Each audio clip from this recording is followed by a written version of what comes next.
Ayan, good morning po sa bawat isa. Salamat sa Panginoon na muli ay magkakasama tayo sa araw na ito. Good morning din po sa mga online viewers po natin sa umagang ito. Salamat po sa inyo sa patuloy niyong paglalaan ng oras para makinig ng salita ng Diyos. Handa na ba tayong pagpalain ng Diyos sa umagang ito? Amen. Yan. Laging ang ating isip ay maganda, no? May mga problema na nga tayo, no? Tatanggapin pa natin yung di magandang pag-iisip, no? Sa umagang ito, pinamagatan ko po ang mensaheng ito na kapangyarihan ng panalangin. Kapangyarihan ng panalangin. Mga kapatid, naniniwala pa ba tayo na ang panalangin ay makapangyarihan? Amen. Pero kung hindi tayo nananalangin, hindi tayo naniniwala talaga, mga kapatid. So pag-uusapan natin ngayon ay patungkol sa panalangin. Ano ba ang panalangin?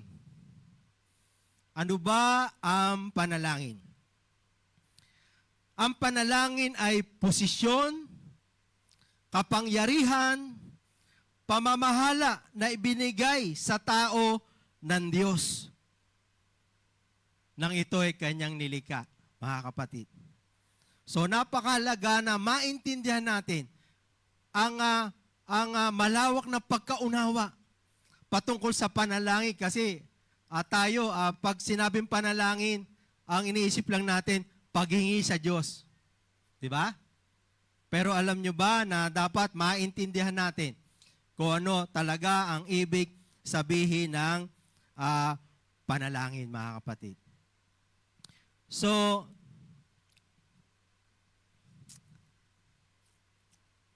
ang ating pong text ay nasa Genesis chapter 10, verse 10. Nasa unahan ba ito? Ayan, sige yan. Ang sabi po dyan sa John chapter 10, verse 10, nagpunta rito ang magnanakaw para magnakaw, pumatay at magwasak. Pero sabi ng Panginoong Hesus, nagpunta ako rito. No? Dumating ako upang magkaroon ang mga tao ng buhay na ganap. Saglit po tayo manalangin. Father God, salamat po sa iyong mga salita. Salita mo na magpapalaya sa amin sa lahat ng anumang hindi totoo. Magpapalaya sa amin sa lahat ng kasinungalingan ng kaaway ni Satanas, Panginoon, O God. Kaya ang dalangin namin sa umagang ito, Panginoon, Lord, ipaunawa mo po sa amin ang salita mo, turuan mo kami, ituro mo sa amin, ipaunawa mo sa amin kung gaano kahalaga ang pananalangin, Panginoon. Salamat po, ito ang aming panalangin sa pangalan ni Jesus. Amen. Amen. No? So katulad po ng ulitin ko po, ano po ba ang panalangin? Ang panalangin ay posisyon, mga kapatid. Posisyon, kapangyarihan, pamamahala na ibinigay sa tao ng Diyos nang ito ay kanyang nilikha. Makikita po natin yan sa Genesis chapter 1 verse 26. Ang sabi diyan, pagkatapos sinabi ng Diyos, likhain natin ang tao ayon sa ating wangis. Sila ang mamamahala sa lahat ng uri ng hayop, mga lumalangoy, lumilipad, lumalakad at gumagapang.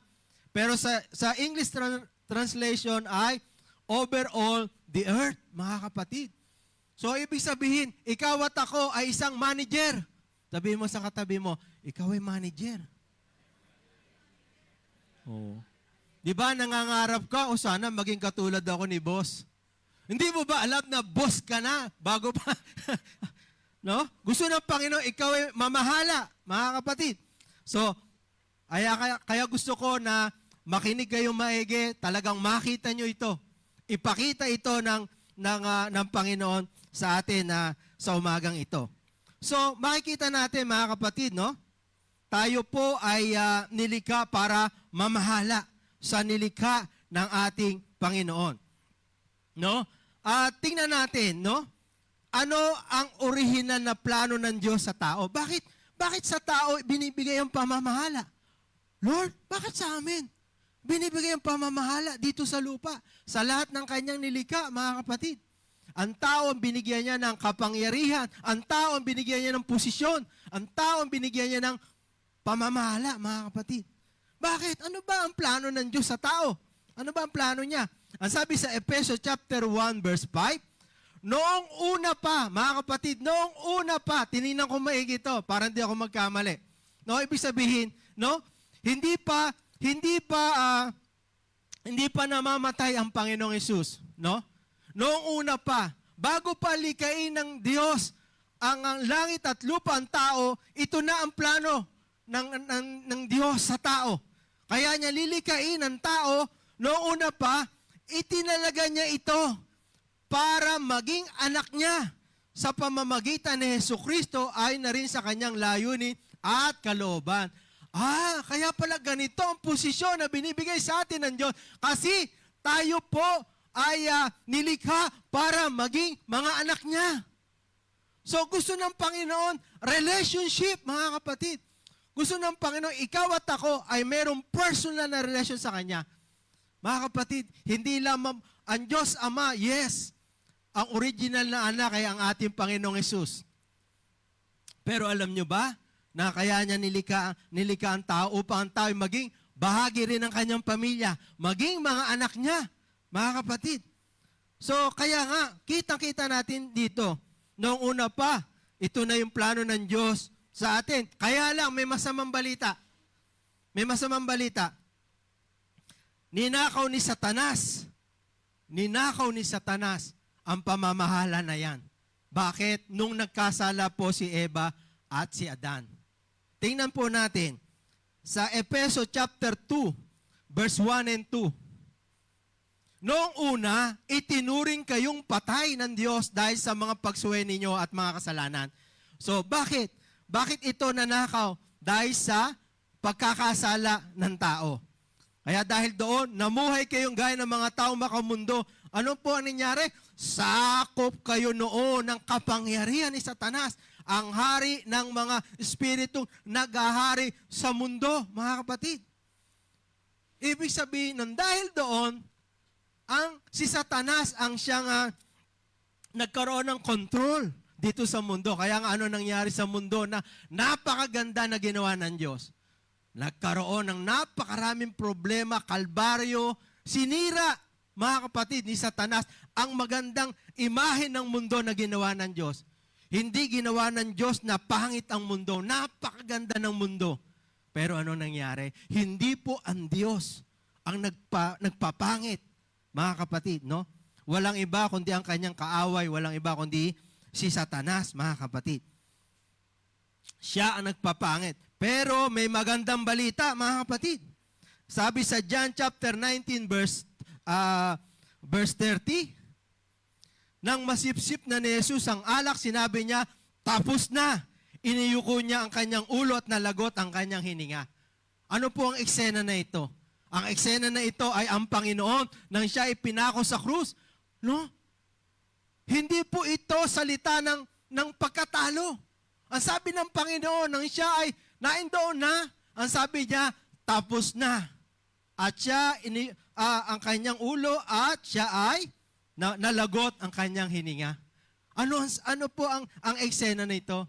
Ang ibig sabihin ng Panginoon, natapos ko na ang misyon, nasolusyonan ko na ang lahat ng problema ng tao.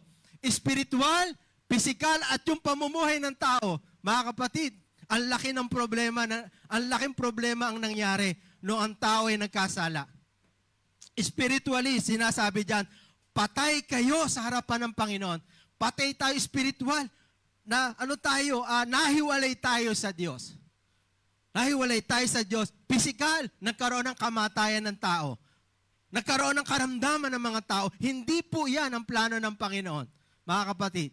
Pangatlo, yung pamumuhay. Nagkaroon po ng sumpa, nagkaroon ng kahirapan. Hindi rin po yan ang kalooban ng Diyos. Na tayo ay maghirap sa mundong ito. Pero purihin ang Panginoon. Dahil sa Panginoong Hesus, inialay niya ang kanyang buhay para solusyonan ang problemang ito. Ang kanyang buhay ang inialay niya.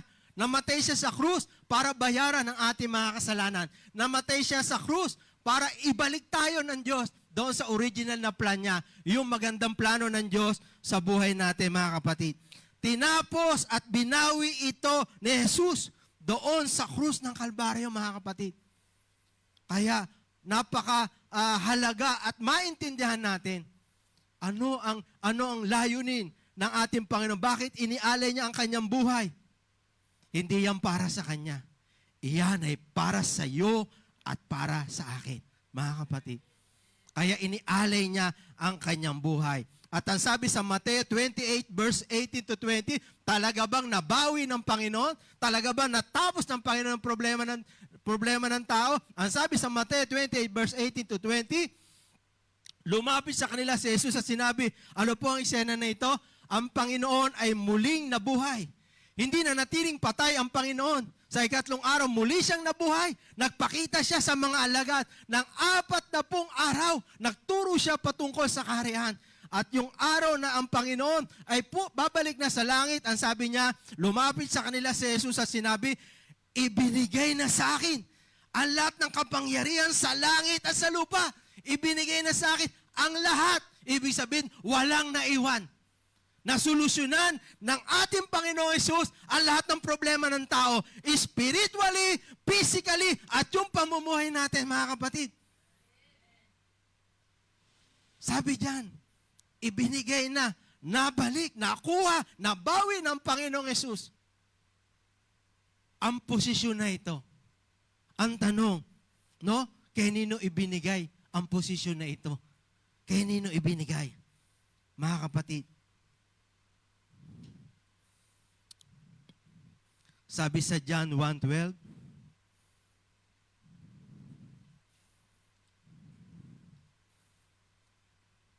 ngunit ang lahat ng tumanggap at sumampalataya sa Kanya, binigyan niya ng karapatang maging anak ng Diyos. Mga kapatid, nung ito ay nabawi, nakuha uli ng Panginoong Hesus, muli niya itong ibinabalik sa atin. Pero hindi sa lahat. Sa sampalataya, tatanggapin si Jesus bilang kanyang personal na Panginoon at tagapagligtas. At ano ang mangyayari? Pag ginawa natin yan, at lang lahat ng gumawa niyan, ang sabi diyan, binibigyan tayo ng karapatang maging anak ng Diyos. Ibig sabihin, mga kapatid, sabihin mo sa katabi mo, na tumanggap, tabi mo muna, ikaw ba'y tumanggap na kay Jesus? Linawin mo muna, ha?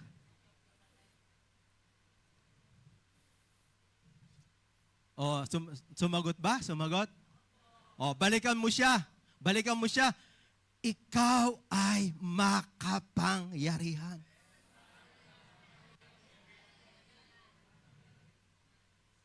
Amen? Oh, bakit? Ano ba ang pagiging anak? Ang ibig sabihin ng pagiging anak, ibinabalik sa atin ang posisyon ng pamamahala ng kapangyarihan. Ibinabalik sa atin ng Panginoon. Mga kapatid, magandang balita ba yan? Ang tanong, paano natin gagamitin ang posisyon na yan? Paano natin gagamitin ang posisyon na yan? Sa pamamagitan ng panalangin. Sabi sa Mateo chapter 6 verse 10, naway magsimula, ito po yung turo ng Panginoon, ganito kayo manalangin. Naway magsimula na ang inyong paghahari, masunod ang inyong kalooban dito sa lupa tulad sa langit. Ibig sabihin, ibinigay ng Diyos ang pamamahala sa tao, ang tao ay ipatupad ng tao dito sa lupa, kung ano ang kagustuhan ng Diyos dito sa lupa. Ibinigay yan sa atin. At gusto ng Panginoon, ipatupad natin yan sa pamamagitan ng pananalangin, mga kapatid. Kaya ngayong pananalangin, mga kapatid, baguhin natin yung isip natin. Na ang pananalangin ay paraalan ng paghingi. Hindi. Ang panalangin ay paraan din ng pamamahala natin. Paggamit ng kapangyarihan, pinagkaloob sa atin ng Panginoon upang ipatupad yung kalooban ng Diyos. Alam nyo ba, ang gusto ng Panginoon, kung ano nangyayari sa langit, nangyayari din sa lupa. Gusto ng Panginoon yan, mga kapatid. Bakit? Anak ka ng Diyos, anak tayo ng Diyos. Binayaran ni Jesus ang lahat ng yan, mga kapatid. Kaya nga, ginagamit ba natin ang posisyon na ito araw-araw? Mga kapatid, ang isang sandata na makapangyarihan, gaano man siya makapangyarihan, pero pag hindi mo ginamit, useless. Walang silbi. Bakit? Hindi ginamit. Hindi ginamit. So mga kapatid, napakahalaga pala na gamitin natin yan. Gamitin natin. Hindi natin makikita ang katotohanan nito hanggang hindi natin ginagamit, mga kapatid. So, sa pamamagitan ng pananalangin, tayo ay pumuposisyon sa isang makapangyarihang pamamahala na ibinibigay ng Panginoon sa atin, mga kapatid.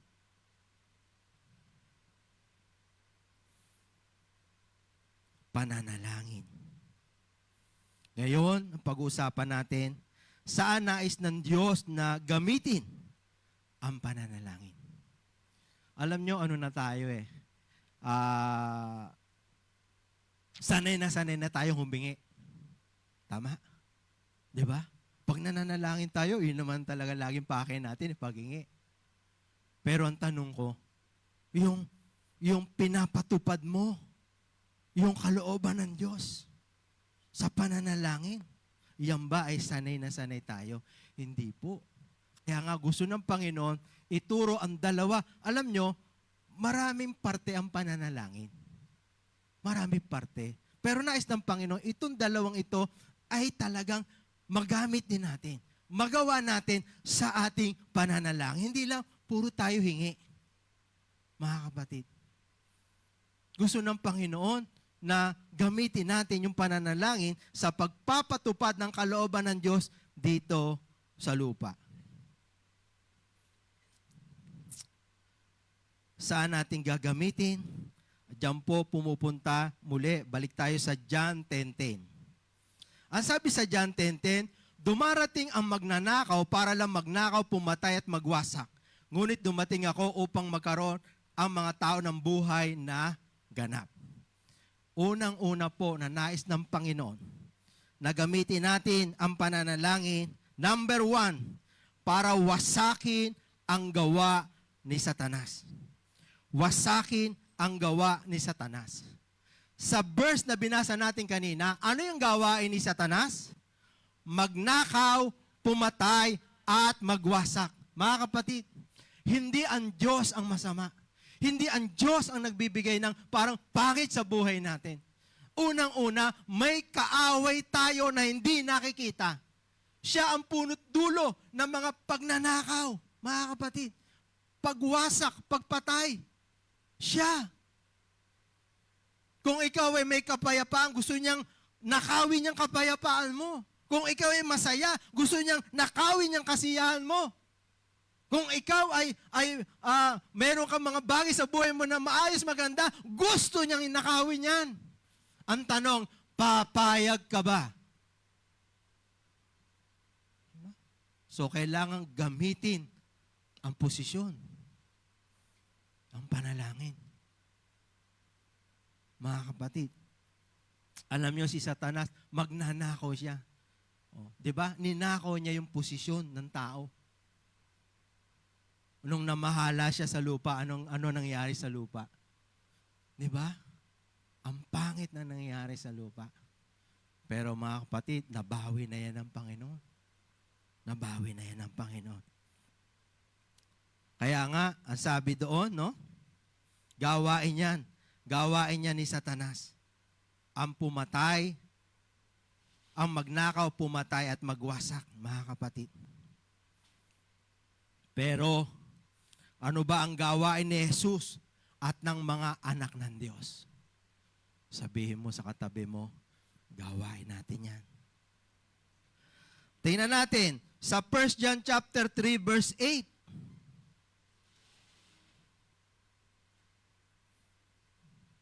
Sige, bago ako dumako dito, babalikan ko lang, no, wag nyo nang ibalik doon sa John 10:10.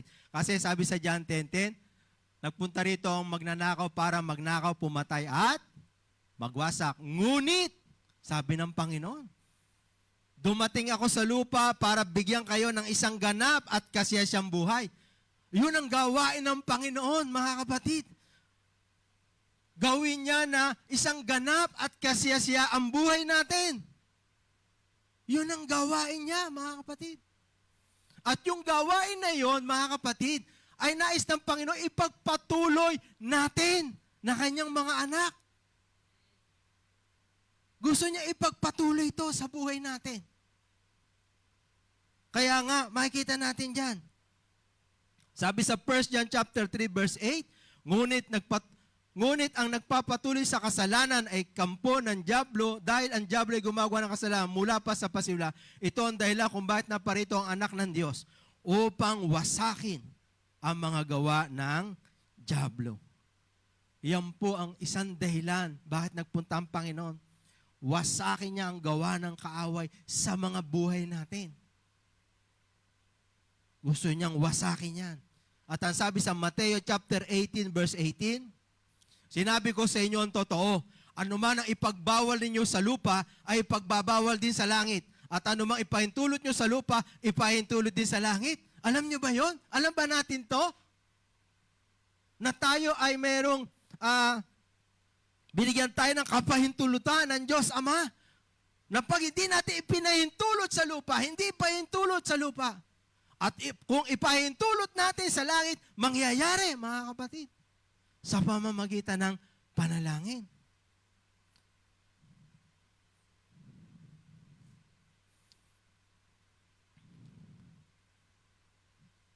Ganyan po yung ka-powerful ang panalangin. Pwede nating hindi ipahintulot ang anumang mga ginagawa ng kaaway na maaari nakikita natin sa sarili natin, sa ating pamilya, sa paligid natin, ay nakikita natin. Kailangan tayo ay kumilos. Kailangan sawayin natin. Bakit sawayin? Kasi may authority tayo. Binigyan tayo ng Diyos ng authority di sa lupa. Wala ng authority, tinanggal na doong sa dyablo. Kaya tayo, wala ng karapatan si Satanas. Pwede natin siyang sawayin sa kanyang pagnanakaw sa buhay natin. Tayo ang binalik sa atin yung authority. Kaya pwede tayong sawayin natin yan. Di ba? Naalala nyo ba yung sabi ko, yung mga traffic enforcer? Yung bang traffic enforcer, sila ba ay may mga mataas na pinag-aralan? Karamihan dyan, wala. At makikita mo mga traffic enforcer, hindi ako tawag doon? Nagja-judgmental. No, kasi hindi naman ako parang nakikita ko mga ordinaryo lang talaga yung mga traffic enforcer, di ba? Mga ordinary lang sila. Minsan nga, may mga payat na payat pa, no? Naka-uniform. Payat na payat. Pupunta doon sa gitna ng kalsada. Sabi niya, tigil.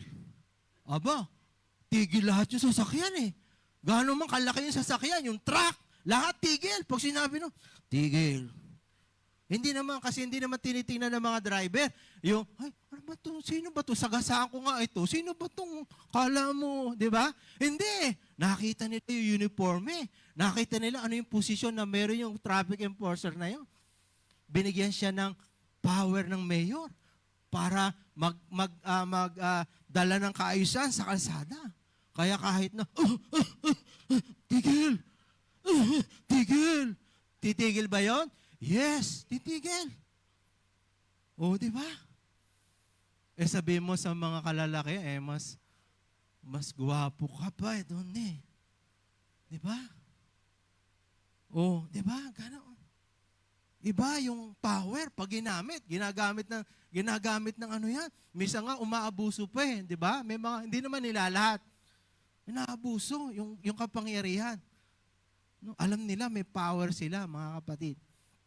Dapat ganoon din tayo na alam natin, pinaniniwalaan na alam natin, ginagamit natin yung kapangyarihan na meron tayo, no?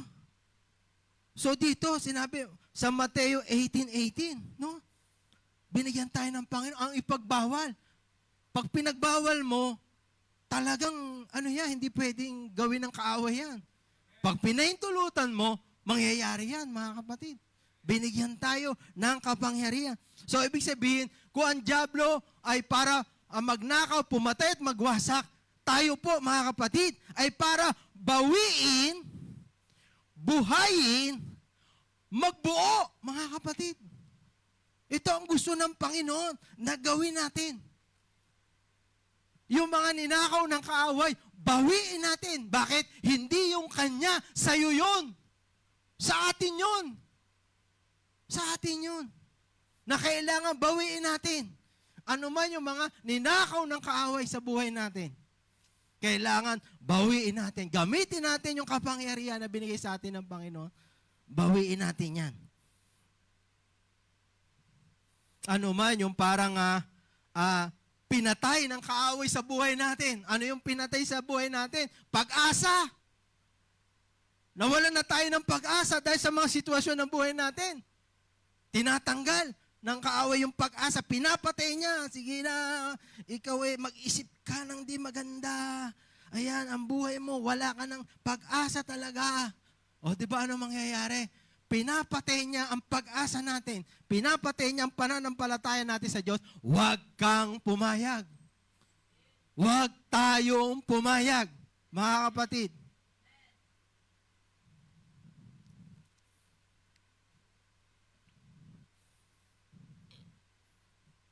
Kailangan ito ay gawin natin. Sa atin, binibigay ng Panginoon ang pamamahala, mga kapatid.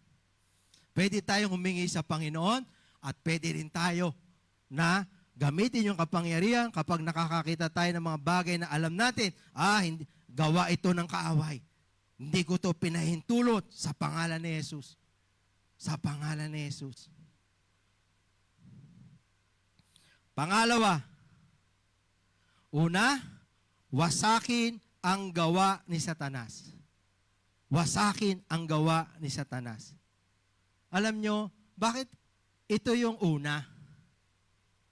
Ito yung una. Bakit? Di ba, patupad natin. Patupad.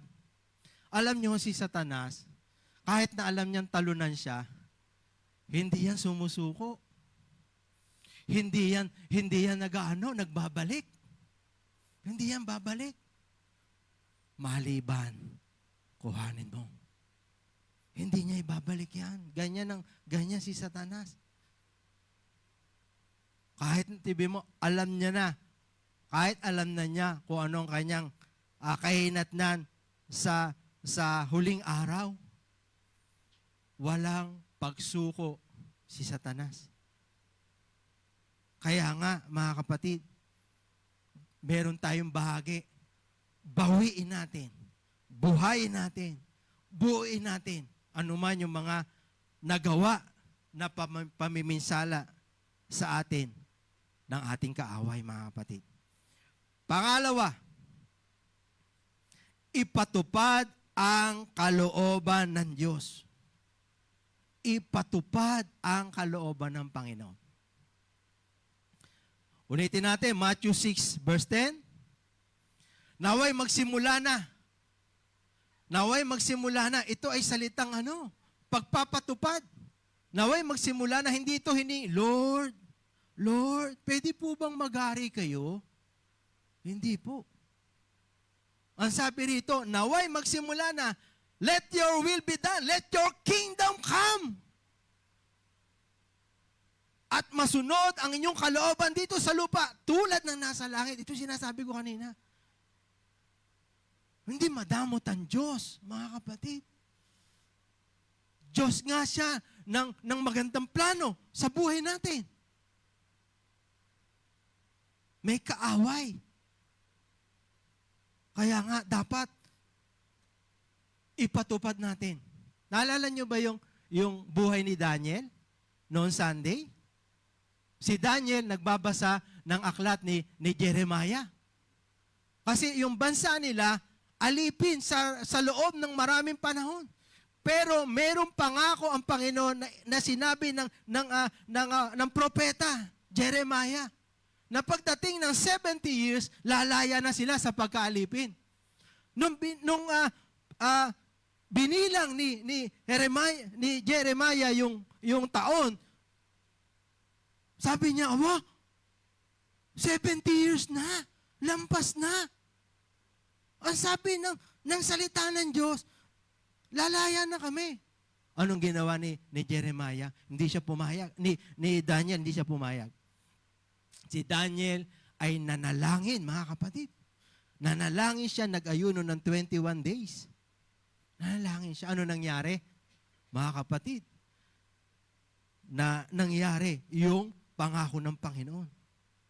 Na ipinaglaban niya, Lord, sabi mo, lalaya kami after ng 70 years. Pero binilang ko, lampas na kami. Lord, hindi ako pumapayag. Panginoon, pinapatupad ko yan sa panahon namin ngayon. Lord, mangyari yan. Ano nangyari, mga kapatid?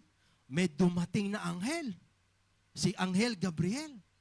Dala yung kasagutan ng panalangin ni Daniel, mga kapatid. Kaya makikita natin, mga kapatid, kaya dapat, pag nananalangin tayo, talagang may faith tayo sa Panginoon. Hindi tayo nakadepende sa nakikita, nararamdaman natin, oy, parang ano naman hindi ko naman ma-feel.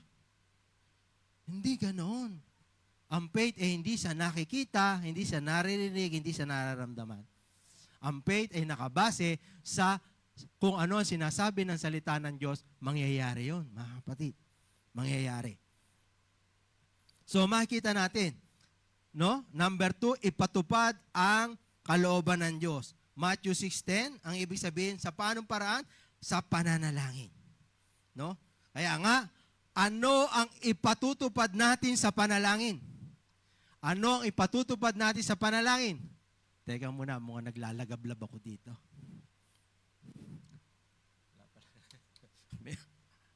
Ayan, yung sinasabi ko, kahit powerful ang electric pump, pag di mo ginamit, tama? Di ba? Oh, pwede ako lumamig dito eh. Pero hindi ko ginamit, nainitan ako. Di ba? Oh, simple lang yan. Oh, kung gusto nyong ang buhay nyo, gamitin nyo, manalangin kayo. Pag hindi kayo nanalangin, aba, hindi nga. So, simple lang. O yan, malamig na. O, balik tayo. Ayan. Ano ang ipatutupad natin sa panalangin? Jeremiah 29:11. Ano ang sabi sa Jeremiah 29:11? Alam ko kung paano ko tutuparin ang mga plano ko para sa kabutihan ninyo, hindi sa kasamaan ninyo. Plano para bigyan kayo ng pag-asa, magkaroon kayo ng mabuting kinabukasan. Sabi mo sa katabi mo, may magandang plano ang Diyos sa'yo. Magandang plano, mga kapatid. May plano ang Diyos sa buhay natin. May plano. Kaya nga, tingnan natin. 3 magagandang plano ng Diyos. 3 magandang plano ng Diyos sa buhay natin. Una, pagpapalang espiritual. Pagpapalang espiritual. Ang sabi sa 1 Timothy chapter 2 verse 3 and 4, mabuti ito at nakakalugod sa Diyos na ating tagapagligtas. Nais niyang maligtas ang lahat ng tao at malaman ang katotohanan. Number 1 na pagpapala na dapat na maunang maranasan natin. Hindi mangyayari ang pangalawa at pangatlo kung ang unang ito ay hindi mangyayari sa atin. Yung kapatawaran, pagpapalang espiritual, kapatawaran sa ating mga kasalanan, kaligtasan natin, mga kapatid. Sabi diyan, mabuti ito ang kalooban ng Diyos sa atin. Nais niyang maligtas ang lahat ng tao. Mabuti ang Diyos, mga kapatid. Gaano man ang kasalanan natin. Mga kapatid, mahal pa rin tayo ng Diyos. Gusto ng Diyos, patawarin ang ating mga kasalanan. Gusto ng Diyos, maligtas tayo. Iligtas tayo. Yan ang gusto na. Sabi diyan, mabuti at nakalulugod. Nalulugod ang Diyos. Hindi naiinis ang Diyos. Naku, ang sama nitong taon to. Di ba? Hindi. Nalulugod ang Diyos. Lalo na ang masama ay magbabalik loob sa Kanya, mga kapatid. So, number 1, pagpapalang espiritual. Number 1 na pagpapala na gusto ng Panginoon matanggap natin. Ang lahat niya, makikita natin yan sa Efeso chapter 1, makikita natin. Start ng verse 3. Lahat ng pagpapalang espiritual, gusto ng Panginoon magkaroon tayo. No? Yung pagpapalang espiritual, ano yan? For eternal yan, mga kapatid. Hindi lang sa buhay natin, kundi kahit sa kabilang buhay. Pangalawa, sabi sa John 1:12, ngunit ang lahat ng tumanggap, sumampalatay sa Kanya, binigyan niya ng karapatang maging anak ng Diyos. So, pagpapalang espiritual, mabalik sa atin ang karapatang maging anak ng Diyos. Magandang balita ba yan? Ikaw ay binibigyan ng karapatan maging anak ng Diyos. Hindi ka naman talaga pero binigyan ka ng karapatan, mga kapatid, ng Diyos mismo sa pamamagitan ni Kristo Jesus. So, dapat makita natin ito. At paniwalaan natin. No, minsan parang ang hirap paniwalaan. Anak ako ng Diyos? Hindi, kilala ko sarili ko Hindi. Alam ko ang mga kahinaan ko, hindi. Hindi ako anak ng Diyos. Mga kapatid, pag ang Diyos nagsalita, hindi nagsisinungaling ang Diyos. Pag sinabi niyang anak ka, anak ka. Anak tayo. No? Yan ang una. Kaya nga, katotohanan. Pagpapalang espiritual na dapat na ipatupad natin. Yung mga pamilya natin. Kumusta? Yung mga pamilya natin, nakakilala na sa Panginoon? Di ba? Ipatupad. Kalooban ng Panginoon niya. Ano sabi ng Panginoon? Lahat. Kalooban ng Diyos, nalulugot. Lahat. Walang maiwan. Isang bagay na hingin mo sa Panginoon. Lord, ayoko ako lang ang nakakilala sa iyo. Lord, pinapatupad ko to sa aking buong pamilya. Pinapatupad ko to sa aking mga kamag-anak sa pangalan ni Jesus na sila ay makaalam ng katotohanan at maligtas. Lord, pinapatupad ko to sa buhay nila sa pangalan ni Jesus. Dapat pinapatupad natin kasi kalooban na yan ng Diyos. Hindi na dapat na questionin, Lord, kalooban mo bang maligtas ang pamilya ko? Hindi. Kalooban yan ng Panginoon. Kalooban ng Diyos na lahat ng tayo maging anak niya. Kalooban yan, mga kapatid. Pagpapalang espiritual. Pangalawa, pagpapalang pisikal. Pagpapalang pisikal. Ang sabi sa Isaiah 53 verse 5 and 6, ang totoo, sinugatan siya. Sino ba ang tinutukoy dito? Ang Panginoong Hesus. Ang totoo, sinugatan siya dahil sa ating mga pagsuway. Binugbog siya dahil sa ating mga kasamaan. Ang parusang tiniis niya ang naglagay sa atin sa magandang kalagayan. At dahil sa mga sugat niya ay gumaling tayo. Mga kapatid, kasama sa binayaran ni Jesus sa krus ng Kalbaryo ang kagalingan. Kagalingan natin. Di ba? Totoo naman, di ko naman sinasabing masama. Totoo naman. Talaga nakadepende tayo sa ospital. Nakadepende tayo sa doktor. Hindi ko sinasabing masama. Kahit si Mrs. kami nagpapacheck up din. Pero, huwag mong alisin ang pananampalataya mo na ang Diyos, kaya rin tayo bigyan ng kagalingan. Kagalingan. Binayaran din ito ng ating Panginoong Hesus sa krus ng Kalbaryo na tayo ay makaranas ng kagalingan, mga kapatid. So, isang blessing yan sa atin. Kaya nga, ikaw, ako, kung tayo nakakaranas ng karamdaman, pwede nating ipaalala to sa Panginoon, Lord, binayaran mo sa krus ng Kalbaryo ang aking karamdaman. Kaya Panginoon, pinapatupad ko to sa nararamdaman ko sa sakit na meron ako sa pangalan ni Jesus. Maranasan ko ang kagalingan ngayon sa pangalan ni Jesus. Pinapatupad natin ang kalooban ng Diyos sa buhay natin. Kagalingan, dahil kasama yan. Kasama yan, mga kapatid. Kasama yan. Halimbawa, for example, no, merong isang mayaman, magulang, no, isang, pag sinabi ko kasi, halimbawa, sino ba patay na mga magulang dito? Kasi ayoko naman sabihin, halimbawa, patay na, buhay pa naman magulang mo. Si pastor naman, buhay pa yung magulang ko eh. Si Ate Sonia, patay na, pareho tatay, nanay, patay na. Halimbawa lang Ate Sonia, halimbawa lang, dahil namatay na, merong kayamanan yung kanyang kayamanan na mamanahin. No? Kayamanan na mamanahin. No? At sinabi rito sa kanya yung 1 and 2 and 3 na yaman na dapat na matanggap niya. Ang binigay sa iyo yung 1 and 2 lang, naiwan yung 3. Tatahimik ka ba? Yung number 3, ang mana mo ay 30 million pesos. Tatahimik ka ba? Anong gagawin mo? Ipaglalaban mo. Di ba? 30 million. Attorney, nakasulat yan. 30 million matatanggap ko. 30 million, akin yun. Di ba? Akin yun eh. So, ganoon din sa atin, mga kapatid.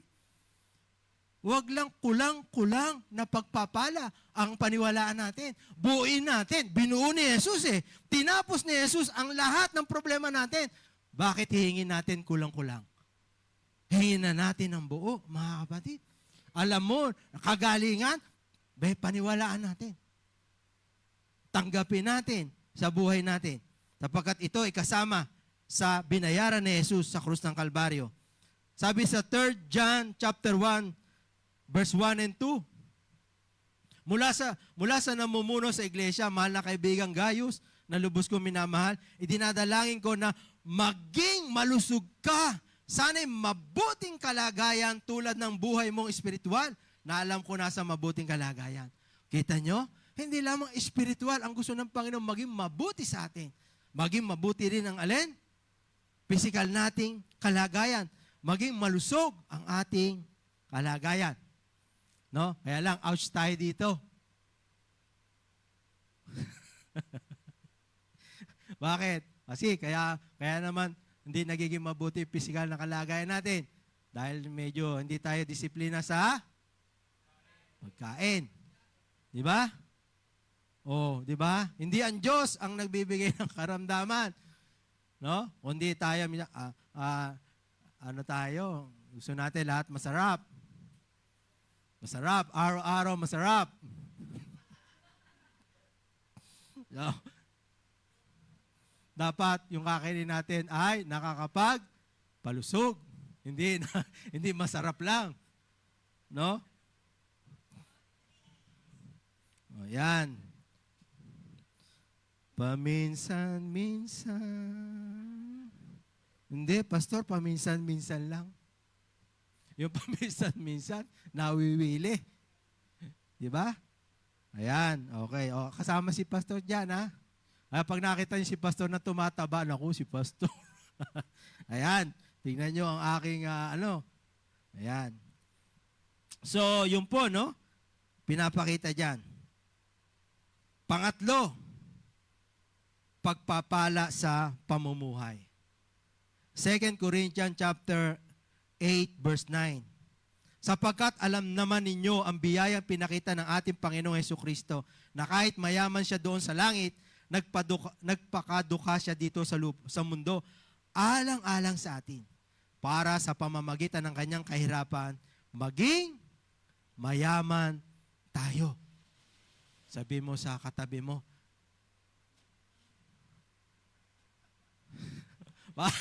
parang di mo kaya sabihin, no? Ayan eh.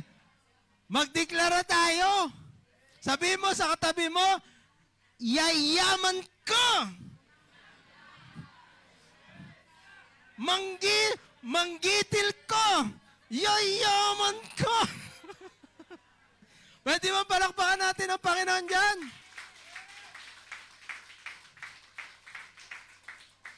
Di ba tinanggap na natin kasi, hindi, mahirap lang ako eh. Mahirap lang ako. Humble ha, humble. Mahirap lang ako eh. Hindi. Ito ang katotohanan. Kaya nga sabi ng salita ng Diyos, pag nalaman nyo ang katotohanan, makakalaya kayo. Makakalaya kayo, mga kapatid. So, pinapakita rito, kalooban ng Diyos, yumaman tayo. Parang ano pa rin yung, Amen. Amen. Amen. Oh, kaya tayo gustong yumaman ng Diyos, uulitin ko to kasi hindi nga tayo sanay dito, kaya kailangan pa ulit-ulit. Kaya gusto ng Panginoon, yumaman tayo, hindi para tayo ay talagang parang gawin na natin lahat ng gusto natin, magpakasaya, kainin na lahat. Hindi po. Kaya gusto ng Diyos na yumaman tayo para ang lahat ng kailangan natin ay ating natutugunan. Pataas ng pataas ang mga presyo, mga kapatid. Kailangan matugunan. Ay yung mga monthly bill natin. Di ba? Ang lalaki ng monthly bill ngayon. O, mag-aaral ang mga bata. Gusto mo mapag-aral ang lahat ng bata? O, kailangan natin pera. Kailangan natin ng pera. Kaya gusto ng Panginoon yumaman ka para ang lahat ng kailangan mo ay matugunan mo. Pangalawa, ikaw ay magamit para sa iba. Alam nyo, ang sarap ng pakiramdam ng nakatulong. Tama? Kaya lang, parang nahirapan tayo eh. Diba? Nahirapan tayo dahil wala rin tayong gaanong maitulong. Na-imagine mo na ba na,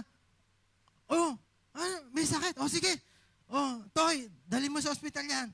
Akong bahala dyan. Di ba? Di ba? Minsan, akalungkot. Hanggang panalangin lang tayo. Hindi yun ang kalooban ng Panginoon. Di ba? Dumalo ka. Bakit? Bakit parang mga hinang-hina kayo? Pastor, hindi pa kami kumakain. 2 araw na. Ganun ba? Bihis kayo. Punta tayo Jollibee. Di ba? Ang sarap ng pakiramdam, di ba? Ang sarap ng pakiramdam na, napakain mo yung pamilya. Pakain mo. Di ba may pasok ka? Hindi na po. Bakit po? Wala po matrikula eh. Walang baon. Ha? Magbihis ka! Magbihis ka! Ayan. Ito baon. Matrikula. Magkano ba matrikula mo? Di ba? Imagine mo, ang sarap ng pakiramdam, di ba? Di ba? Gusto ng Panginoon talagang maging asin at ilaw tayo. Talagang, kaya minsan parang di naniniwala yung tao kasi hindi nga makita sa atin. Yung asin natin, konti-konti lang. Yung ilaw natin, aandap-andap. Aandap-andap yung meron tayo eh. Para natin ma-impluwensyahan sila. Aandap-andap. Sila walang ilaw. Ikaw, paglapit mo, aandap-andap ka. Di ba? Gusto ng Panginoon. Nagliliwanag tayo sa pagpapala. Di ba? Nagliliwanag. Sabi sa Deuteronomy, ulo sa pagpapala, hindi buntot. Di ba? Tinanggap natin, buntot lang ako, Lord. Ulo tayo dapat. Gusto ng Panginoon. Sabi doon sa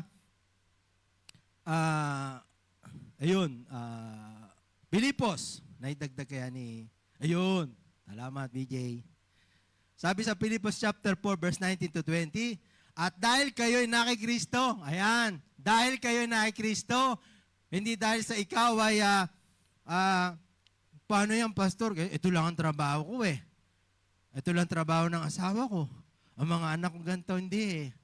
Kaya mangyayari yan sa iyo dahil kay Kristo. Mga kapatid, dahil kayo'y na kay Kristo, ibibigay sa inyo ng aking Diyos ang lahat ng pangangailangan ninyo mula sa kasagana ng kayamanan niya. Mga kapatid, kalooban ng Diyos na tayo ay meron tayong tinatawag na probisyon sa lahat ng ating kailangan. Diba? Gusto natin. Hindi tayo namumroblema sa monthly bill. Sino rito namumroblema sa monthly bill? Taas ang kamay. Dalawang. Diba?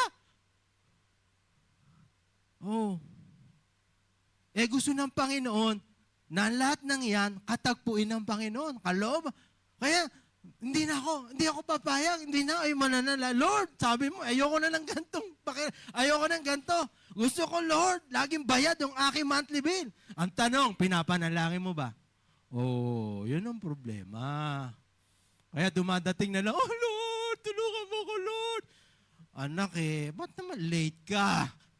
Late ka nagsabi Oh, pwede namang maaga pa lang Di ba? Papasok pa lang yung matatapos pa lang. Lord, bayaran na, Lord.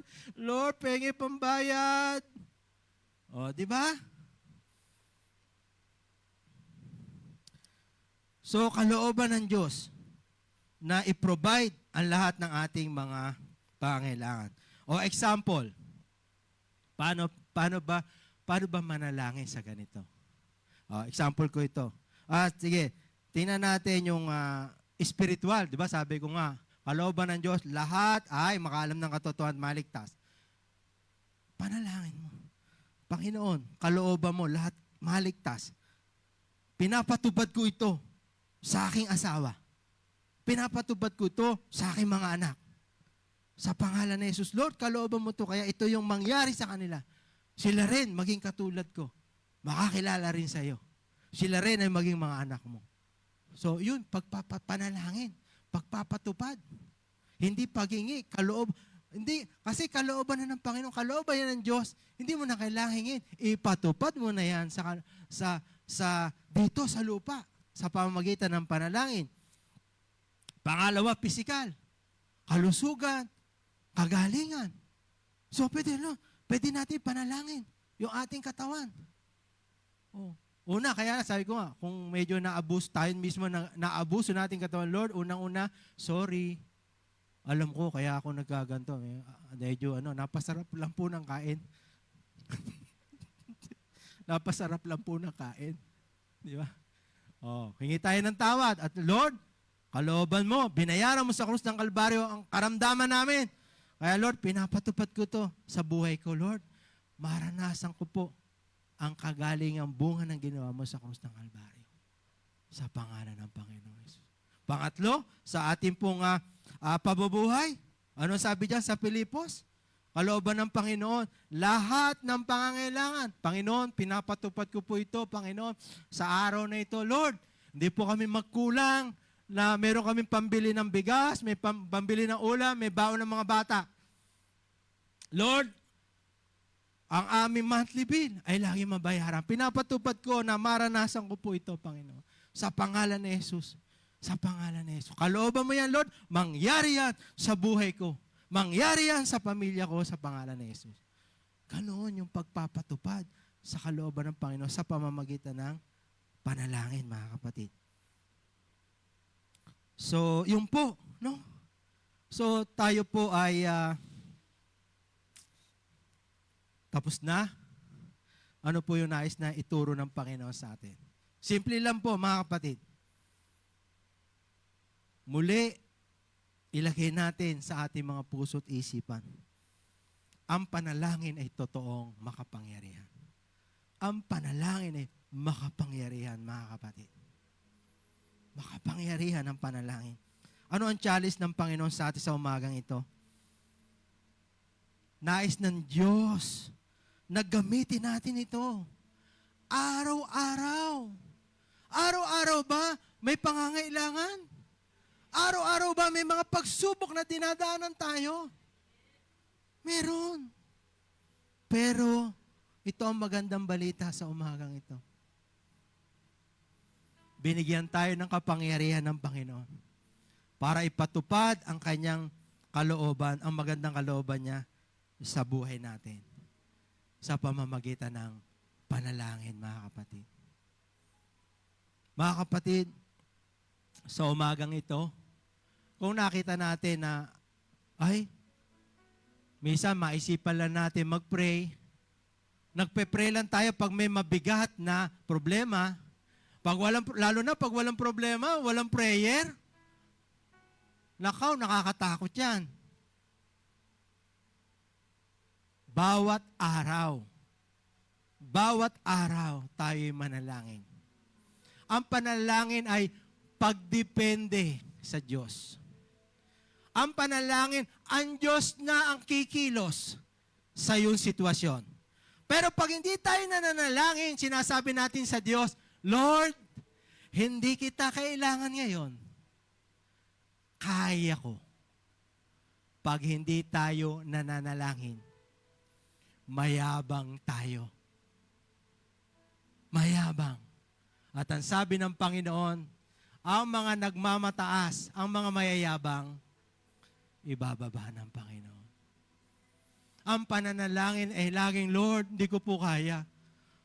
Tulungan mo po ko sa araw na ito. Kailangan ko ang tulong mo, Panginoon, sa araw na ito. Mga kapatid, manalangin tayo. Pahalagahan natin ang panalangin. Ito ay binayaran ni Jesus sa krus. Napakamahal ng binayad ng Panginoon yung dugo niya. Pero hindi natin ginagamit. Isinasantabi lang natin. Huwag. Bumalik tayo sa kalooban na ito ng Panginoon sa atin. Ang araw na ito ay isang bagong simula. Yes, aminado tayo. Marami tayong pagkukulang sa area na ito. Pero ang Diyos, lagi nagbibigay ng bagong simula. Sa pag-alis natin sa lugar na ito, magsimula ulit tayo. Maglagay tayo ng oras para manalangin. Manalangin sa Panginoon. Itina-challenge ko kayo, mga kapatid. Hindi ko sasabihin sa inyo na pag nanalangin kayo, ay wala ng problema, 100% walang problema. Meron pa rin. Pero tina-challenge ko kayo. Pag nanalangin kayo, sasabihin ko sa inyo, kahit may mga problema, magaang, nasusolusyonan, at laging hindi kayo nawawalan ng pag-asa. Dahil ang Diyos ang gumagawa sa mga problema natin. Ang Diyos ang nagbibigay ng solusyon. Palakpakan natin ang Panginoon. Tayo po ay manalangin. Father God, salamat po sa umagang ito. Salamat sa pagpapaalala patungkol sa kalooban mo ang pananalangin. Salamat sa pagtuturo mo kung ano ang mga dapat naming ipanalangin o ipatupad namin, Panginoon. Salamat na ipinakikita mo sa amin ang panalangin na isang makapangyarihang posisyon na ipinagkaloob mo po sa amin, Panginoon. Lord, na kung ano ang aming ipapanalangin, O God, ito ay mangyayari, Panginoon. Salamat po. Lord, sa umagang ito, baguhin mo po kami. Inaanyayahan po namin kayo. Kayo po ang magbago sa amin, sa mga pagiging maaari ay nagiging tamad kaming manalangin, Panginoon. Nagiging busy kami, Panginoon. Nawala na kami ng oras manalangin. Patawarin mo kami. At sa araw na ito, hiningi ko po, Panginoon, bigyan mo kami ng isang bagong sigla, bagong apoy sa puso namin para manalangin po sa inyo araw-araw. Salamat po sa umagang ito. At ang aking panalangin sa umagang ito, Panginoon, katagpuin mo ang pangangailangan ng bawat isa sa umagang ito. Pinapatupad ko ang Pilipos chapter 4 verse 19. Buhat sa kayamanan niyang hindi nauubos sa kalangitan, I declare, ipagkaloob, maranasan ng bawat isa ang probisyon sa lahat ng kanilang pangangailangan ngayon, O God. Salamat po sa pangalan ni Jesus. Amen, amen, amen, amen, amen.